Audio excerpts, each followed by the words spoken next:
extravagante e implacável.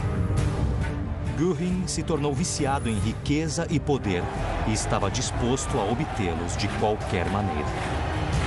Ele era um matador, um assassino, e parecia estar bem confortável com isso.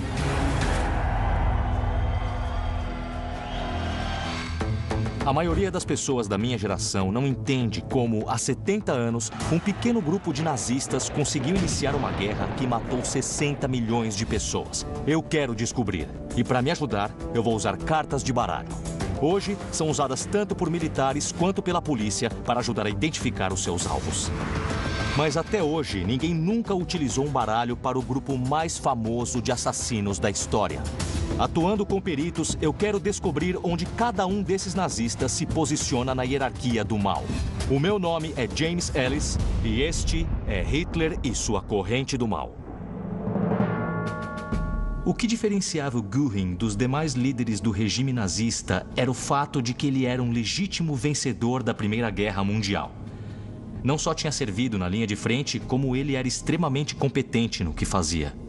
Sem dúvidas, se o Terceiro Reich não tivesse ocorrido, Göring seria lembrado hoje como um verdadeiro herói alemão e nós não falaríamos dele em termos de crueldade. Ele foi um piloto impetuoso e condecorado. E isso explica o sucesso na Primeira Guerra, como o bajulavam, e também explica sua atração pelo nazismo. Eu acho bem perigoso, com relação ao Göring, focarmos nessa personalidade tão atraente, porque por trás disso tudo havia um sujeito muito sórdido. Ele tinha uma grandiosidade misturada com um toque superficial de charme, uma natureza toda manipulativa e um certo nível de crueldade por baixo disso tudo. Quando juntamos as características, nós ficamos bem próximos do que seria considerado a definição de psicopatia de um psicopata real mesmo.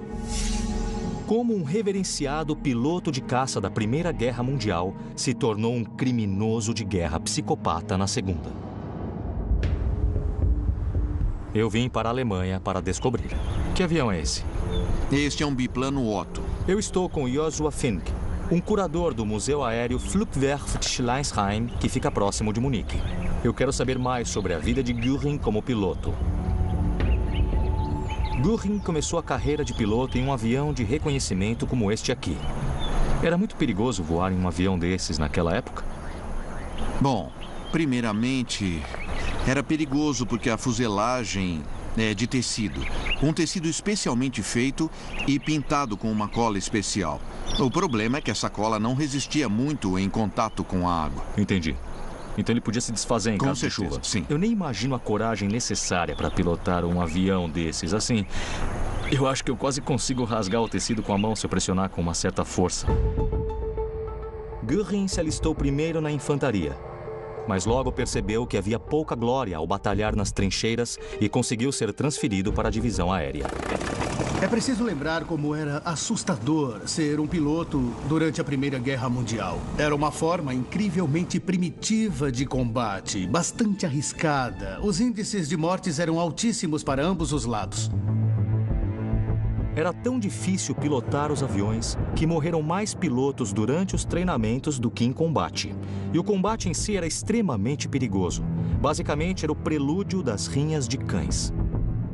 Se fosse uma situação de combate, iam ter pessoas atirando em você. E dá pra ver como seria fácil esse negócio despencar no solo se fosse atingido por qualquer coisa. Era o dever deles voar e também entrar em conflitos, mas por outro lado, eu acho que foram bem corajosos e um pouquinho loucos, não é? Certamente eu não teria conseguido. Não. Voos de reconhecimento eram bastante arriscados, mas não proporcionavam a honra e a adoração que Göring buscava.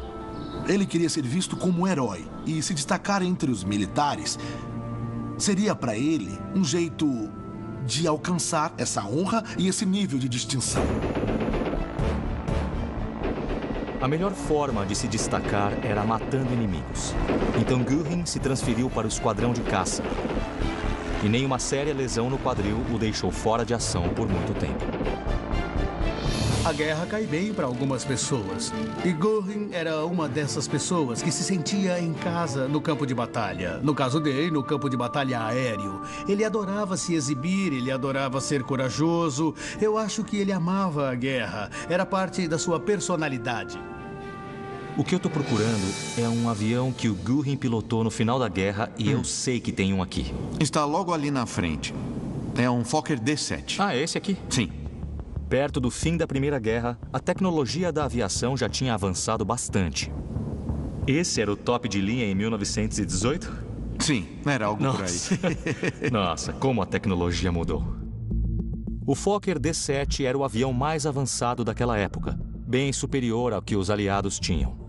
Mas os pilotos ainda precisavam ser exímios multitarefas. Eles pilotavam e tinham que atirar em objetos que se moviam pelo ar. Fazendo várias coisas.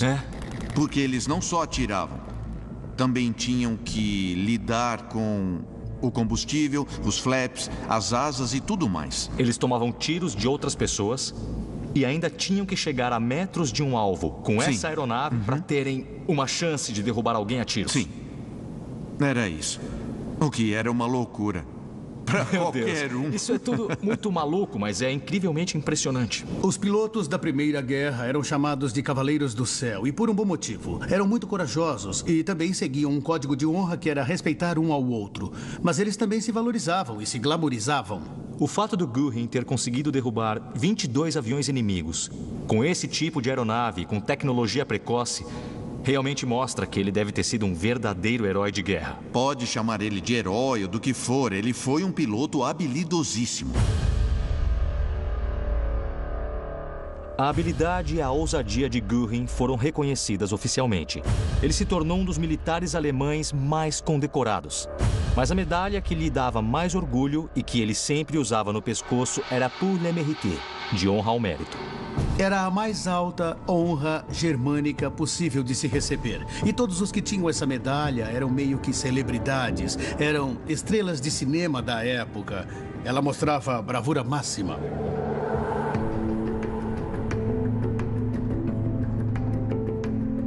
Eu quero descobrir como Goering se tornou uma figura tão heróica. De onde vem esse legado dele? Eu estou na Baviera, no sul da Alemanha, a caminho da casa onde ele cresceu. Goering nasceu em 1893 e teve uma infância nada normal. Eu acho que é aqui. Ah, olha esse lugar. Este é o castelo de Feldenstein. Acredita-se que ele tem quase 1000 anos, onde a família dele viveu até 1913. É um verdadeiro castelo medieval. Parece que eu voltei no tempo até a Idade Média. Ah, é magnífico. Dá a impressão que vou ver um arqueiro me olhar feio por uma daquelas frestas ou ver um cavaleiro todo armado em uma dessas torres. Uau! Eu estou com o historiador Hubert Girsch, que vai me contar sobre o período em que Goering viveu aqui. Como será que foi para o Hermann Goering crescer nesse lugar? Eu acho que a força deste castelo, como um símbolo medieval, era algo que fascinava ele. A imposição robusta do castelo neste penhasco, se projetando assim sobre o vale, certamente era algo que atraía ele. Aqui, Goering brincava como um soldado na batalha. Sua família não era proprietária do castelo, mas desde cedo ele acreditava que era alguém especial. Goering, ao contrário dos outros comandantes nazistas, tinha um histórico distinto. Mas era uma família com um histórico distinto que podia estar temporariamente manchado. Eles costumavam viver da generosidade do padrinho de Goering, Hermann Ippenstein. Ippenstein também tinha um caso com a mãe de Goering. Parece que a infidelidade da mãe e o fato de o pai aceitar isso influenciaram o restante da vida de Goering. Nós temos nossos pais como modelos, então uma situação familiar incomum pode ter influenciado ele de uma maneira bastante diferente. Goering tinha uma tendência a não seguir muito as regras. O que tinha nesse castelo que fazia o Goering ficar tão encantado? Bom, o que ocorre é que morar num castelo como este era uma coisa que fazia ele parecer bem especial entre os colegas de escola que moravam ali na vila. Davam um certo status para ele e ele adorava aquilo. Os anos de Göring no castelo de Feldenstein moldaram a ideia do que um estilo de vida adequado era ou deveria ser para um homem do porte dele. Eu acho incrivelmente fascinante um dos nazistas mais poderosos ter crescido em um lindo castelo medieval. Este lugar é estonteante, é imponente e está situado em uma das partes mais belas do interior bávaro. Eu acho que estar aqui e ver isso ao vivo, para mim, explica perfeitamente como Hermann Göring era.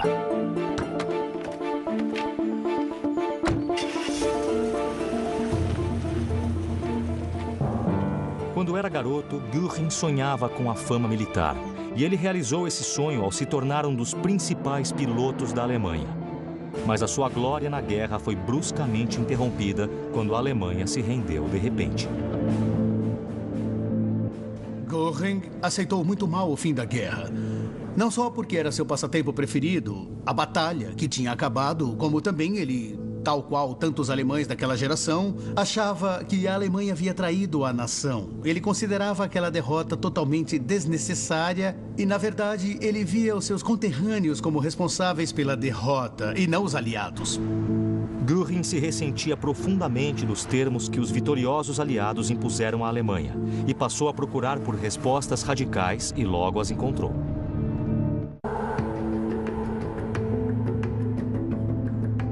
Hermann Göring foi um herói e um criminoso de guerra. Eu estou em uma missão para descobrir onde Göring se encaixa na corrente do mal do nazismo. Eu vim para Munique, onde o relacionamento dele com Adolf Hitler começou. Nossa, é lindo demais. Um espaço desse disponível no meio da cidade. Eu vim me encontrar com Michael Trummer, um fotojornalista que vai me falar da ligação de Göring com o passado sombrio de Munique. Ele me trouxe a Königsplatz, o local dos protestos fascistas de 1920. Por que os grupos de extrema-direita protestam especificamente aqui? Este local foi usado pela extrema-direita pelo tamanho. Eles se enxergavam como uma força que lutava contra esquerdistas. Após a Primeira Guerra, a Alemanha ficou economicamente devastada. Extremistas da esquerda e da direita buscavam por soluções radicais. Em Munique, eles tentaram estabelecer um Estado comunista no modelo soviético. E, é claro, isso provocou uma reação gigante das pessoas que se opunham a essa forma de governo e de sociedade. Era um outro nível de violência, porque tinham armas sendo disparadas e pessoas sendo mortas por suas crenças políticas. Verdade, aquelas eram lutas armadas. Pessoas eram mortas e fascistas, assim como comunistas, marchavam portando armas. Foi aqui que Göring viu Hitler discursar. Deve ter sido um momento incrivelmente poderoso para alguém como Göring, que era interessado naquele tipo de política. Até onde a gente sabe, ele acabou se deparando com o Hitler na multidão e deve ter sido um momento único para ele. Então foi aqui que tudo começou, entre o Göring e o Hitler. Essa praça foi um divisor de águas na história. Depois, falando sobre Hitler, Göring disse: Deus deu o Salvador aos alemães. Göring achava Hitler cativante, porque ele era mesmo um orador brilhante. Ele claramente era um homem que tinha uma missão. E ele parecia ter a resposta para todos os problemas da Alemanha. Tudo isso inserido dentro de uma personalidade bem dinâmica e carismática. Göring, apesar do próprio ter uma personalidade imponente, foi totalmente seduzido por aquilo. Como muitos veteranos de guerra, Göring foi radicalizado. Ainda temos muito a descobrir sobre características individuais que levam à radicalização. Algumas evidências sugerem que baixa empatia, alta impulsividade, baixos recursos intelectuais podem contribuir de alguma forma com isso. O indivíduo costuma ter problemas para se enquadrar na sociedade, fica tentando achar sua identidade. Hoje, o radicalismo está novamente em curso na Alemanha. Eu sei que você é um fotojornalista que cobre a extrema-direita. Sabe se os membros da extrema-direita ou os neonazistas ainda se reúnem aqui? Sim, este ainda é um local de reuniões por causa dessa ligação histórica. Eu posso te mostrar uma foto de uma manifestação de 2015. Tem esse grupo aqui marchando no meio, mostrando Pegida contra a islamização do lado ocidental do mundo. Meu Deus do céu. O Pegida se mobiliza pelas redes sociais. Já atraiu multidões de 25 mil pessoas. Um dos seus líderes chegou a usar o bigode e o corte de cabelo de Hitler. Eles entendem a história. Eles entendem o significado desse local para os nazistas. E vem daí a ligação entre ontem e hoje. E eles acabam fazendo o mesmo tipo de coisa. As pessoas deviam ter em mente, quando vem uma foto do Pegida marchando por esta rua, que este foi o exato local no qual os fascistas se reuniram antes de tomarem o poder. Cobrir as manifestações da extrema-direita pode ser algo perigoso. Eu já fui atacado. Um pouco lá para baixo, em uma outra praça, por exemplo, me chutaram uma vez. Bom, parece que a intimidação é uma prática comum para eles. Sim, é intimidação mesmo. Veja que eles gritam Ligue de Presse, que significa imprensa mentirosa. Eles acusam a imprensa de espalhar notícias falsas sobre movimentos fascistas. E é intimidação quando colocam centenas ou milhares de pessoas te ameaçando diretamente por ser um jornalista. Isso deve dar muito medo. Estar ciente de que pode ser perigoso e de que você é visto como um inimigo deles é importante. Mas eu não tenho medo de trabalhar. Eu acho que seria o caminho errado eu ficar com medo. Seria como ceder para eles. O Pegida é um grupo de extrema-direita determinado a deixar a Alemanha apenas para os alemães. Nada diferente dos seguidores de Hitler. Na década de 1920, os seguidores, como Göring, iam atrás de Hitler em um dos locais favoritos dele. E essa é a Haus Neumeier. Ah, então é aqui. É. Obrigado. Pronto. Aqui está. Que cara boa. Bom apetite. Bom apetite. É bom ter em mente que estamos comendo pizza e conversando aqui só a alguns metros daquele local onde o Hitler e o Göring acabaram se conhecendo. Para mim é surreal estar em um local onde possivelmente uma das parcerias mais destrutivas da história começou e agora virou uma simples pizzaria. Depois que conheceu Hitler, Göring se comprometeu com a causa nazista. E Hitler imediatamente o inseriu em seu círculo próximo. Göring era importante para Hitler no início do movimento nazista, porque havia alguns membros da aristocracia e do cenário conservador da Alemanha que desdenhavam muito do nazismo. Mas eles viam Göring como um nazista respeitável e com o qual podiam atuar. No campo de batalha que era Munique nos anos 1920, os nazistas contavam com uma organização chamada SA. A SA era Sturmabteilung, ou Tropas de Assalto. Tratava-se de uma organização paramilitar do Partido Nazista. A primeira missão de Hitler para Göring foi instaurar uma disciplina militar naquele grupo de arruaceiros. Em 1923, ele e Hitler, com o apoio de uma recém-treinada SA, tentaram tomar o governo bávaro, episódio que ficou conhecido como o golpe da cervejaria. Acabou sendo um verdadeiro fiasco. Eles não tinham um comando ou controle de fato. As pessoas não sabiam quem era o líder e foi Göring quem tentou mesmo instigar aquelas pessoas para seguirem adiante. Ele era um líder nato naquele momento e estava provando ser muito bom nisso. Eu estou no lugar onde a tentativa de golpe de Hitler e Göring chegou a um fim violento. Então aqui é o Feldenhalle. Sim, este é o Feldenhalle, o Salão dos Marechais de Campo na Odeonsplatz. E o que aconteceu aqui? Em 1923, Hitler e 2.000 homens marcharam rumo ao Ministério da Guerra mais lá para baixo. Tá. E eles foram parados à força pela polícia de Munique. Teve um tiroteio e 15 nazistas foram mortos. Göring ficou ferido com um tiro na perna e foi carregado por camaradas que tiraram ele da batalha. E o Hitler, depois disso, foi condenado à prisão. Ser ferido em defesa da causa fez Göring subir bastante no conceito de Hitler. Mas após o fracasso do golpe, Göring fugiu para a Suécia. Ele havia recebido morfina para a dor das feridas e tornou-se viciado na substância. Além do vício por morfina, havia a questão da saúde mental de Göring naqueles anos. Ele foi internado em uma instituição sueca, segundo ele, para tratar o vício em morfina. Mas é possível que tenha sido por questões de saúde mental. Göring era tão violento que precisou ser colocado em uma camisa de força. Ele conseguiu se livrar do vício, mas só por um tempo. Hermann Göring passou 4 anos no exílio e, quando enfim retornou, deu início ao reino de terror do nazismo. Tudo começou em Berlim, E é pra lá que eu estou indo. Pra onde você tá me levando? James, nós estamos olhando para o alicerce do quartel-general da Gestapo. Eu estou com a historiadora Stephanie Fischer para saber como Göring usou a temida polícia secreta, a Gestapo, para chegar ao topo do poder. Esta parte do prédio aqui era usada como uma prisão da Gestapo durante o período nazista. Eu sei que o Göring criou a Gestapo em 1933. O que ela era exatamente e por que ele a criou? Bom, olha, a Gestapo se tornou uma ferramenta importante para os nazistas destruírem opositores políticos. Eles usavam a violência contra quem eles achassem que fosse inimigo. E as pessoas aqui nesta prisão sofriam uma violência absurda. As sementes da Gestapo foram plantadas em 1933, quando o parlamento alemão, o Reichstag, foi incendiado. Göring ficou maravilhado na noite em que o Reichstag queimou.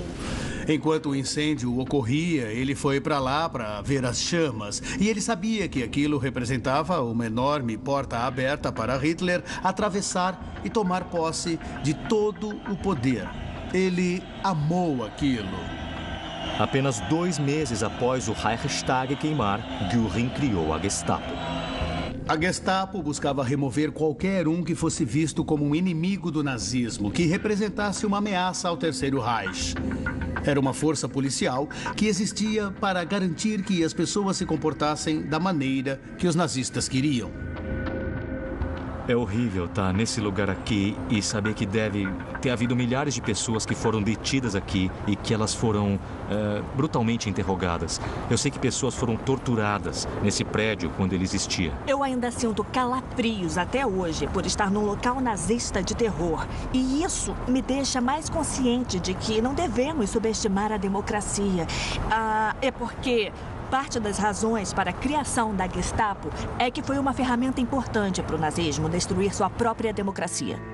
Dizem que Göring falou à Gestapo: atirem antes e perguntem depois. E se cometerem erros, eu protegerei vocês. As regras de convívio civilizado não existiam para ele. São 6 horas dirigindo rumo ao sul, de Berlim até a cidade turística de Bad Wiessee. Eu estou indo para um antigo hotel que foi o ponto zero de uma famosa matança. Acontece que entre as primeiras vítimas do reino de terror nazista, havia outros nazistas, a SA ou tropas de assalto. É assustador estar na frente desse hotel abandonado que tem uma história tão sombria, mas que se localiza em uma região tão linda. Turistas são atraídos para cá pelos famosos spas, os belos lagos em meio aos Alpes e pela atmosfera pacífica. Mas em uma noite de junho de 1934, este local não estava nada pacífico. Aquela ficou conhecida como a Noite das Facas Longas. Foi organizada pelo próprio Hitler com um apoio entusiasmado de Göring.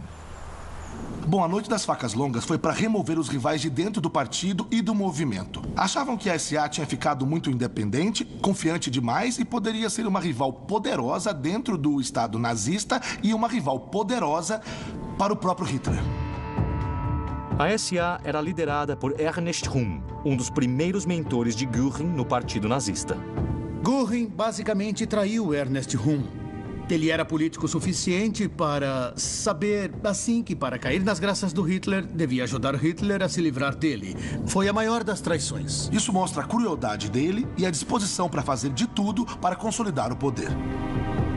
A Noite das Facas Longas foi uma trama assassina que não restem dúvidas. Uma trama pela qual Hitler foi à noite para uma cidade turística onde vários membros da SA estavam.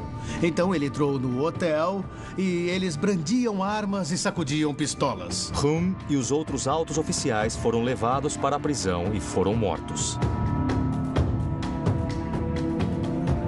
Hoje, o Hotel Liederhaus está para ser demolido. Destruí-lo seria acabar com essa história terrível. Mas como as pessoas que visitam o local se sentem? O que você sabe sobre esse lugar? Um pouquinho. Eu sei que umas pessoas da SA foram mortas ali dentro por gente da SS. Tinha uma disputa pela liderança e os rumos, e Hitler quis eliminar os principais membros da SA, matando eles aqui.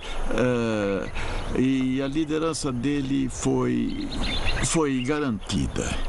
Esse lugar deve ser demolido em breve. Com base no que aconteceu aqui, você acha que ele devia ser preservado? Quem quer morar aqui? Ninguém quer morar em um prédio que tem um passado que nem esse.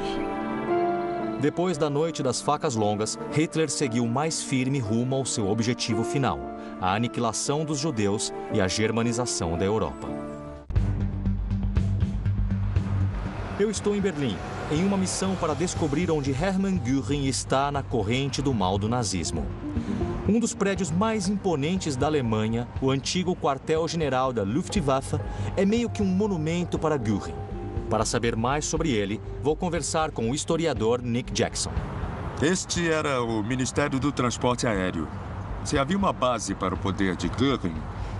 então era aqui. Então era aqui. Em 1936, Göring demoliu todo o quarteirão e construiu o que era o maior prédio da Europa. Havia 2.300 escritórios aqui. O presidente da Luftwaffe sentia muito orgulho disso e se envolveu bastante. Ele reconstruiu a Luftwaffe do zero até ter uma frota de combate pronta em 1939. Quando a guerra começou, Göring havia criado a melhor frota aérea do mundo.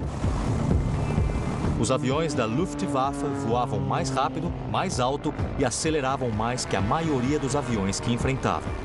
Muitos pilotos aliados nem chegaram a ver os inimigos se aproximando.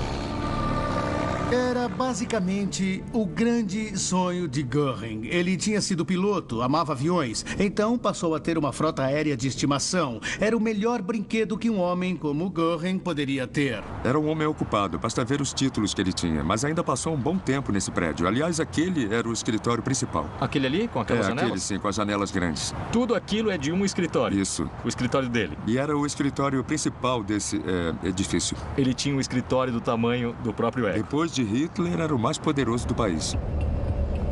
Durante os anos de 1930, o poder de Göring estava crescendo, assim como o gosto pela vida boa. Ele desenvolveu um apetite voraz pelos prazeres da vida. Esse lugar parece bom. Vamos entrar. O Nick está me mostrando uma refeição no estilo Göring e eu espero descobrir mais sobre o caráter dele e como ele ajudou Hitler a buscar a germanização da Europa. É engraçado, quando eu penso em Göring, eu imagino um palhaço gordo, vestido com um uniforme bem ridículo e se entregando a uma gula absurda. Com certeza era um homem cheio de apetites. Com certeza, dava para ver pelo tamanho do homem que ele comia com gosto.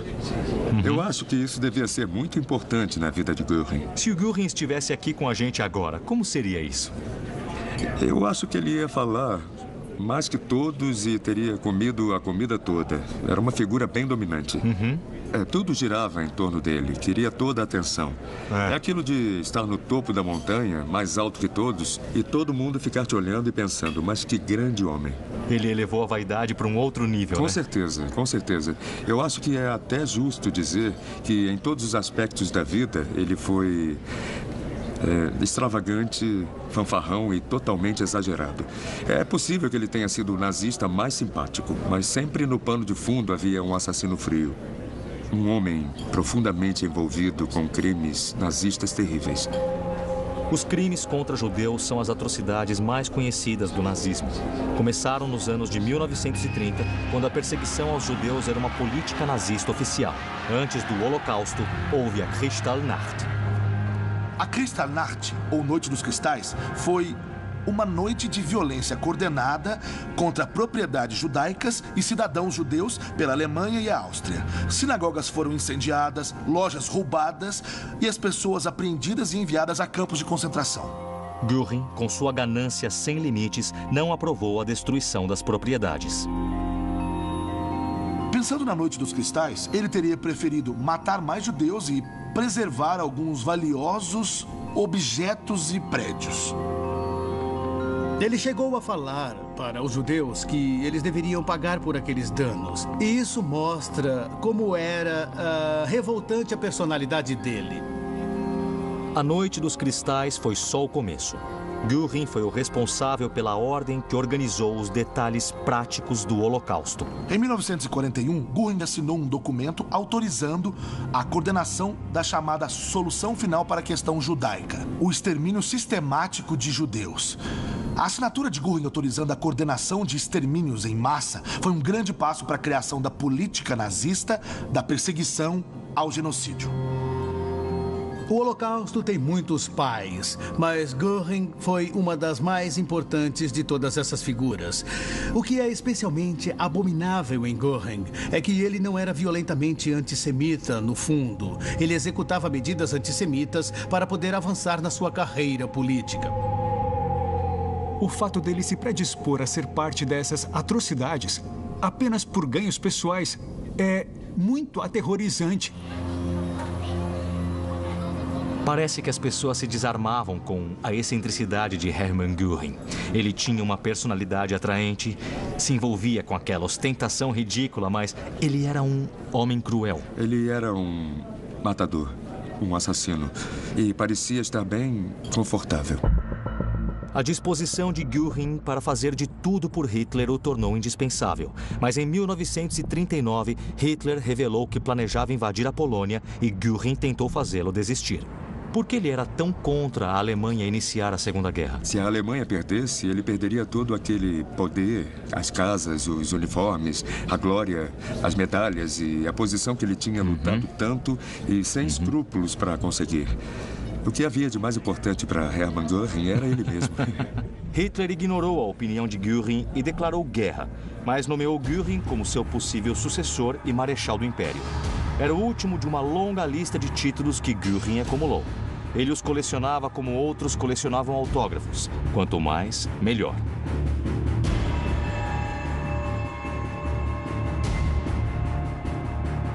Göring estava no auge do seu poder, mas conseguiria manter essa posição importante? É isso que eu quero descobrir a seguir.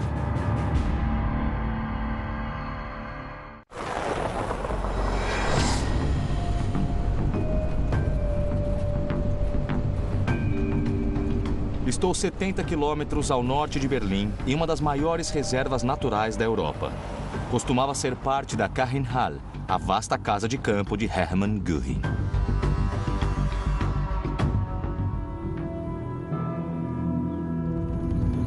O que é isso?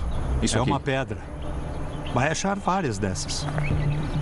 Então esse é um pedaço original da construção? Sim, é original. Mas de onde é isso? Você sabe me dizer se é da parede. casa? Parte da parede? Sim. Nossa. Eu estou com Volker Knopf, historiador e uma autoridade em termos de Kachenhalle. Ele vai me contar como este local foi importante para Göring durante a Segunda Guerra. Essa aqui era a Kachenhalle. Virando ali, tinha uma guarita. Tá bom. E o mesmo deste lado. E ali onde estão as árvores, se você olhar para elas, vai ver entendi. as paredes da casa. O prédio principal era bem aqui. É, e até onde a vista alcança. E foi totalmente engolido Com certeza. Pela floresta. É. Mas na época era um parque. E era um parque enorme. E praticamente não havia árvores.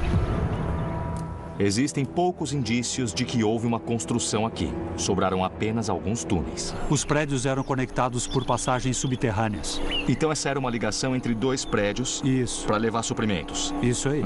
E aqui, neste buraco, nós podemos descer lá sem problema nenhum. E você vai entrar lá? Eu? Eu já conheço. Vai lá. Caramba, olha isso. Eu não entro aí de jeito nenhum.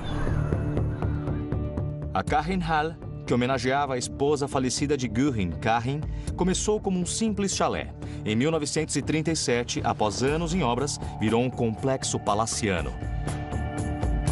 Tinha tudo o que Göring poderia querer, incluindo uma enorme biblioteca, salão de festas, piscina e até um zoológico particular. Göring queria que a propriedade fosse um santuário para Karin, mas na verdade era um santuário para ele mesmo. Aquele era um local na medida para, sabe, aquilo que ele quase se considerava um príncipe. Era meio que um palácio e combinava com o ego dele. A Karin Hall reproduzia as condições de vida boa e o estilo de vida ideais para um homem na posição dele e que ele conheceu no castelo de Feldenstein quando era jovem. Ele dava festas lá, ele recebia líderes estrangeiros. Era o local onde ele vivia uma vida extravagante e de ostentação. A Karin-Hall era cheia de obras de arte roubadas dos países ocupados pelos nazistas, uma das maiores coleções particulares do mundo. Também era um escritório extraoficial para o qual sua equipe vinha de Berlim para receber ordens. E o que você acha do Göring? Ele era o rosto jovial do nacionalsocialismo.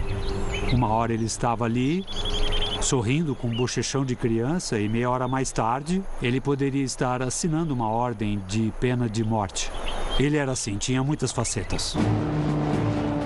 O começo da Segunda Guerra foi bom para Göring. Os nazistas tiveram vitória atrás de vitória, com a Luftwaffe liderando os ataques. Então vieram as derrotas. Era a missão de Göring destruir a Força Aérea Britânica, a Força Aérea Real, para abrir caminho para as barcas de invasão da Alemanha para que eles pudessem tomar as ilhas britânicas. Mas isso nunca aconteceu, porque a Luftwaffe falhou nessa missão e os britânicos conseguiram enganar Göring. Foi um fracasso terrível para ele. Göring havia feito uma promessa a Hitler de que nenhuma bomba jamais cairia na Alemanha. O outro grande fracasso de Göring e da sua Luftwaffe foi o fato de os britânicos conseguirem bombardear Ruhr, o coração industrial da Alemanha. Göring, um dos seus mais antigos lutadores, havia falhado 2 vezes. E aquele acabou sendo o início da queda de Göring rumo à insignificância do regime nazista. Göring ficou cada vez mais isolado do círculo próximo e cada vez mais recluso à Karin-Hall e aquela vida de prazeres e ostentação. Göring escreveu: quem está aqui na Karin-Hall sente a maior paz. Então isso mostra que ele vivia aqui como se não estivesse havendo guerra alguma. Göring ainda aparecia em eventos cerimoniais, mas até isso incomodava os colegas nazistas. Joseph Goebbels escreveu: tolos condecorados e almofadinhas perfumados não têm espaço na liderança de guerra. É um comportamento afeminado diante da situação atual. Perto do fim da guerra, quando o Reich começava a desmoronar, Göring foi junto. Ele se enfiou naquele meio que mundo do faz de conta, cheio de obras de arte roubadas, rodeado com todo tipo de bugigangas, um baú cheio de medalhas. E ele se descuidou completamente. E também estava totalmente viciado em drogas. Basicamente, era um gordo viciado em drogas, um alcoólatra que tinha perdido completamente todo o respeito. Mas Göring ainda mantinha ilusões de grandeza. Já perto do fim da guerra, Göring mandou uma mensagem para Hitler que basicamente dizia: se não me der notícias até o dia tal, vou presumir que está incapaz de manter suas funções de Führer e assim eu vou tomar o controle e o comando do Reich. Hitler tomou aquilo como uma enorme traição e acabou sendo a última pá de cal no caixão no que diz respeito à relação de Hitler com Göring. Com o exército russo se aproximando, Göring colocou suas posses saqueadas em local seguro e fugiu, ordenando a destruição da Karin-Hall. Göring se entregou aos norte-americanos e esperava ser tratado como um representante do lado derrotado. Em vez disso, foi preso por crimes de guerra. É interessante que quando Göring foi enfim capturado, parece que ele acreditava que merecia uma homenagem, em vez de ser condenado. Ele acreditava nisso. Uma possibilidade em que acredito é que o alto consumo de drogas levou a um delírio crescente na maneira de pensar. Göring foi condenado à morte e sabia que ia ser enforcado. Só que ele ainda tinha uma carta na manga e conseguiu usar ela direitinho. Ele tinha uma pílula suicida. O corpo dele foi descoberto quando um guarda olhou pela abertura da cela e em seu rosto havia um tipo de sorriso macabro, como se estivesse rindo por último. A minha viagem a Karin-Hall me deu a última peça do quebra-cabeça que foi Hermann Göring. Agora está na hora de eu, enfim, determinar onde essa figura complicada se encaixa na corrente do mal de Hitler. Ele assassinou e saqueou por toda a Europa e assassinou e saqueou seus conterrâneos. A minha visita à Alemanha me ajudou a formar meu entendimento sobre a posição de Hermann Göring na hierarquia nazista. Agora está na hora de nós decidirmos onde ele deve ser colocado dentro do nosso baralho especial. É o mesmo baralho que a polícia utiliza hoje para classificar os assassinos mais perigosos. Este é o Hitler e sua corrente do mal. Guy, o que você acha de Göring enquanto pessoa? Francamente, eu acho meio difícil não ser atraído por ele. Eu acho que ele tinha um charme muito forte. E isso é o que torna a personalidade tão perigosa. O fato dele saber seduzir, de conseguir enganar. Ele convencia as pessoas e ainda as mandava para um campo de concentração. Göring mascarava sua brutalidade com charme. Ele se enxergava como um homem de ação impetuosa e um diplomata discreto que podia usar qualquer situação a seu favor. Um lugar que, na minha opinião, exemplificava essa personalidade foi Kahrenhal, que na época era um palácio cheio de riqueza e ostentação. Anthony, por que Göring era tão obcecado pela riqueza? Göring tinha uma noção bem peculiar da vida apropriada para um homem naquela posição. Essa ideia vinha da infância, morando no castelo de Feldenstein, e ele tentou replicar na Kahrenhal. Concordo totalmente. Era uma personalidade expansiva e também de gostos insaciáveis. Ele gostava de comer, gostava de beber, gostava de morfina, e ele gostava de obras de arte. Então, de várias maneiras, ele era um monstrão que precisava engolir o máximo que pudesse. Ele nunca parava. Qual era a motivação dele? Eu acho que ele, sendo muito objetivo, era um ladrão. Quando teve uma chance de se tornar maior e enriquecer, ele agarrou. Göring matou pessoas inocentes para manter o poder, a riqueza e o luxo que vinha com isso. Ele tinha uma ambição implacável e destruiu rivais no caminho até o topo. Eu acho bem perigoso, com relação a Göring, focarmos nessa personalidade tão atraente, porque por trás disso tinha um sujeito muito sórdido. Logo depois da Noite dos Cristais, Göring começou a trabalhar em ações para saquear os judeus, se apropriar do dinheiro e posses deles. Vemos esse lado sórdido a serviço do antissemitismo nazista aí nesse exemplo. Para Göring, o antissemitismo era uma consequência. Ele não era de fato um desses antissemitas convictos. Isso nos faz pensar, eu me questiono. Por que ele fez as coisas que fez? Será que foi por ganhos pessoais? Ele usou mesmo as atrocidades como um meio. O que, em certo grau, para mim, indica crueldade ainda maior. O que eu quero agora é descobrir onde o Göring entra na corrente nazista do mal. Matthew, você pode começar? Bom, psicologicamente, ele fica no alto. Eu diria aqui o quarto. Anthony? Foi essencial nos primórdios do Partido Nazista. Foi essencial na remilitarização. Foi essencial no sucesso inicial da guerra. Junte a tudo isso a responsabilidade direta pela chamada solução final, e a posição dele é a número 4. Guy? Eu o coloco em quarto também, porque ele assassinou e saqueou por toda a Europa e assassinou e saqueou seus conterrâneos. Bom, então vocês chegaram a um consenso unânime e, com base na minha experiência explorando essa história na Alemanha e na nossa conversa aqui, eu vou concordar. Ele é o número 4. Ele é o Ás de Paus. Quarto na corrente nazista do mal, Hermann Göring teve um dedo em quase todos os crimes do regime. Ele carrega a enorme responsabilidade pelos horrores que recaíram sobre milhões de inocentes.